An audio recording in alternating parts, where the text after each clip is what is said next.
नमस्कार, स्वागत है आपका उत्तराखंड खबरनामा न्यूज में। सरकार पेपरलेस रजिस्ट्री को लेकर उत्साहित है, लेकिन वकीलों का विरोध तेज हो रहा है। उनका कहना है कि ऑनलाइन रजिस्ट्री से उनकी आजीविका प्रभावित होगी। हल्द्वानी में कुमाऊं मंडल के विभिन्न तहसीलों में कार्यरत वकीलों और दस्तावेज लेखकों ने महापंचायत का आयोजन कराया, जिसमें बार एसोसिएशन ने भी अपना समर्थन दिया। पूरे कुमाऊं मंडल क्षेत्र से वकील हल्द्वानी रजिस्ट्री कार्यालय परिसर में पहुंचे। इधर सरकार का दावा है कि ऑनलाइन रजिस्ट्री से भ्रष्टाचार में कमी आएगी और व्यवस्था पारदर्शी बनेगी, लेकिन वकीलों को इन नई प्रणाली से अपने रोजगार पर संकट मंडराता दिख रहा है। वरिष्ठ अधिवक्ताओं ने कहा कि पेपरलेस रजिस्ट्री लागू होने से हजारों वकीलों की रोजी रोटी पर असर पड़ेगा। अधिवक्ताओं के साथ ही काम करने वाले टाइपिस्ट, मुंशी और ऑफिस स्टाफ भी बेरोजगारी की चपेट में आ जाएंगे।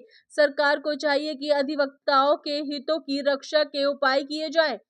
वकीलों ने सरकार की नीति पर सवाल उठाते हुए कहा कि रजिस्ट्री की प्रक्रिया सिर्फ ऑनलाइन नहीं हो सकती, क्योंकि इसमें कई कानूनी दांवपेच होते हैं। सीएससी संचालक के पास ना तो पर्याप्त कानूनी ज्ञान होगा और ना ही अनुभव। इससे भविष्य में कई विवाद और कानूनी उलझनें खड़ी होंगी। इसके अलावा आज के दौर में आर्टिफिशियल इंटेलिजेंस को देखते हुए फर्जी जमीनों की रजिस्ट्रियां सहित कई दुष्प्रभाव भविष्य में इसके देखने को मिलेंगे। राज्य सरकार ने समान नागरिक संहिता का एक प्रावधान ला करके देश भर में सबसे सर्वोच्च प्रदेश होने का, पहला प्रदेश होने का गौरव हासिल किया। हम स्वागत करते हैं इस बात का, लेकिन साथ साथ में दोहरी बातें, एक तरफ हम भू कानून लाएंगे और दूसरी तरफ इस व्यवस्था में ऐसी एनार्की आएगी जहां इंटेलिजेंस के माध्यम से, एआई के माध्यम से कोई भी फ्रॉड व्यक्ति आकर के आपकी आवाज की मैचिंग करके आप जैसे व्यक्ति के फोटो बनवा करके उस रजिस्ट्री को करा लेगा, जिससे इस प्रदेश में ऐसी एनार्की आएगी, ऐसी अराजकता आएगी जो संभाले नहीं संभलेगी। इसके बड़े दूरभाषी, बड़े गंभीर परिणाम आने वाले हैं। हम केवल वकील की बात नहीं कर रहे हैं, हम उस सामान्य गरीब की बात कर रहे हैं जो गरीब गांव से चल करके इस हल्द्वानी में या उधमसिंह नगर में कोई जमीन रजिस्ट्री कराने आ रहा है। पहले तो कई बैरिकेड्स हैं, वो रजिस्ट्रार ऑफिस में रहता है, सुरक्षा है, किसी के पीछे मेरे कोई गन पॉइंट पीछे लगा दे और कहे ये बोल मुझे अपनी मौत कब आया है, तो मैं वो सारी बातें वो बोलूंगा तो सामने वाला बुलवाएगा। तो ऐसी एनार्की रोकने के लिए पूरा कुमाऊं मंडल एक है और जल्दी ही हम सचिवालय कूच करेंगे, देहरादून में जेल भरो आंदोलन करेंगे और जब तक ये मांगे पूरी नहीं होती तब तक इन व्यवस्था के खिलाफ हम लड़ते रहेंगे। सभी कुमाऊं क्षेत्र की बार एसोसिएशनों ने मिलकर जो है कुमाऊं क्षेत्र के लिए बुलाई है और आज ही की तारीख में गढ़वाल क्षेत्र के जो बार एसोसिएशन है उनके द्वारा देहरादून बार एसोसिएशन में ये महापंचायत बुलाई गई है। जैसा आपको मालूम ही है, उत्तराखंड ऑनलाइन नियमावली जो सरकार के द्वारा बनाई जा रही है, जो कैबिनेट में पास कर दिया गया है, क्योंकि अध्यादेश जारी होने में अभी समय है, तो उसमें रजिस्ट्री है, कॉन्ट्रैक्ट है, विवाह है, वसीयत है, ये बहुत सारा काम ऑनलाइन किया जा रहा है, जिसके खिलाफ ये महापंचायत बुलाई गई है। क्योंकि इसमें बहुत सारे अधिवक्ताओं के हित प्रभावित हो रहे हैं और जो प्रदेश भर के सैकड़ों हजारों की संख्या में पिटिशन राइटर्स हैं जो इस काम को करते थे, उन लोगों के हित प्रभावित हो रहे हैं और उनका रोजगार छिन गया है।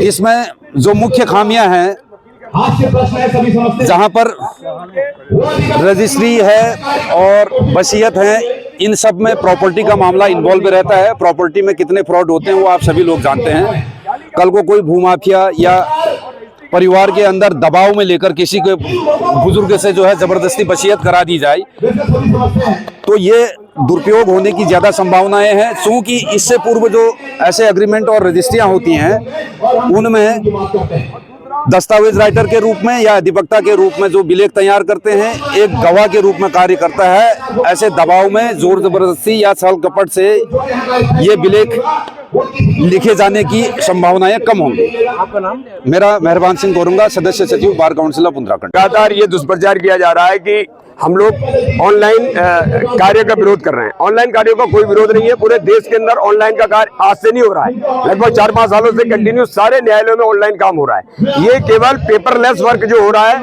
और वर्चुअल रजिस्ट्री जो हो रही है, वर्चुअल काम जो होगा, यानी आदमी के आए बिना उसका काम हो जाना, न्यायालय की कोई आवश्यकता नहीं, वकील की कोई आवश्यकता नहीं, दस्तावेज लेखक की कोई आवश्यकता नहीं, विधि के नियंत्रक संस्थाओं को बीच में से हटाया जा रहा है। तो इससे किसी भी दस्तावेज के दुरुपयोग की संभावना बढ़ेगी, इसमें भूमि के खरीद फरोख्त के मामले बढ़ेंगे और लोगों के साथ इससे नुकसान होगा। और जितने भी वसीयत है, वसीयत जैसा दस्तावेज आप रजिस्ट्रार के सम्मुख नहीं आएंगे, रजिस्ट्री जैसा कागज आपने रजिस्ट्रार के सम्मुख नहीं आना, घर बैठे तो आपने किस दबाव में किया? क्या इससे कहीं ना कहीं वैधता प्रभावित होगी? और इसलिए हम कहना चाहते हैं कि बार बार ये कह के कि हम जनता को सुलभ ऑनलाइन दे रहे हैं और ये नुकसान कर रहे हैं, ये ऑनलाइन नहीं दे रहे हैं, ये उसी तरीके से काम कर रहे हैं जैसे बकरी के आगे घास रखा जाता है और उसके बाद बकरी का क्या हाल होता है आप जानते हैं। इसलिए वकील सिर्फ अपने कार्य के लिए या उनका कार्य प्रभावित हो रहा है इसलिए विरोध नहीं कर रहे, इससे जनता का न्याय का सिद्धांत प्रभावित हो रहा है, इसलिए हम लोग इस हड़ताल पर